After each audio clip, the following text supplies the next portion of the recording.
Psychologist దగ్గరికి ఎందుకు sir? 2 సార్లు చెప్పలేను, వాడికి చెప్పేటప్పుడు విను. ఇంతకీ మీ సమస్య ఏంటో చెప్పండి.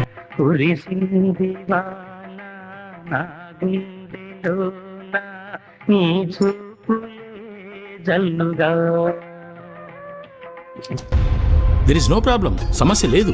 మీకు అర్థం కావట్లేదు సార్, నా భార్యకి నేనంటే ప్రాణం. మరి ఇదంతా అక్కడ నీకెందుకు గుర్తుకు రాలేదు? మా సార్ ప్లేస్ మీరుంటే నిజం చెప్పు, మీకు మీ ఆడ గుర్తురా?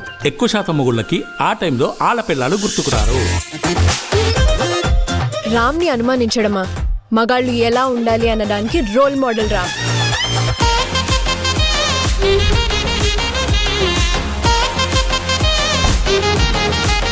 మన బావ కూడా స్పెయిన్ వెళ్ళి వచ్చాడు. అక్కడ ఎవరైనా కలిసి ఉండొచ్చు, ఏదైనా జరిగి ఉండొచ్చు. కమలాసన్ నాయుడు గారు, ఓ భర్తగానే తప్పు చేశాను కదండి. ఎవడైతే తప్పు చేసి ఆ తప్పు తన భార్యకు తెలిస్తే ఎక్కడ బాధపడుతుందోనని భయపడతాడు చూడు, వాడు అసలు సిసలైన నిఖార్సైన భర్త.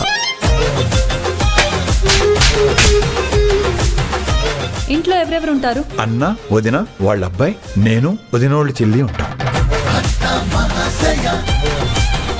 వైఫ్ ఉందని ఎందుకు చెప్పలేదు? వదినోళ్ళ చెల్లి అంటే నా వైఫేగా